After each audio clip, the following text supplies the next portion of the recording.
ಬಾಲಿವುಡ್ಡಲ್ಲಿ Amitabh Bachchan sir, ತಮಿಳಲ್ಲಿ Rajinikanth sir, Kamal Haasan sir, ಮಲಯಾಳಮಲ್ಲಿ ಮಮ್ಮೂಟಿ, ಮೋಹನ್ ಲಾಲ್, ತೆಲುಗಲ್ಲಿ ಬಾಲಯ್ಯ, ಚಿರಂಜೀವಿ ಸರ್ ಮತ್ತು ಇನ್ನೂ ತುಂಬ ಜನ ಇದ್ದಾರೆ.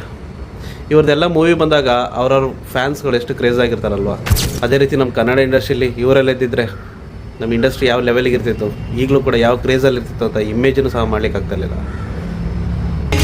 ರಾಜವೀರ ಶೂರ ಧೀರ ಶೂರ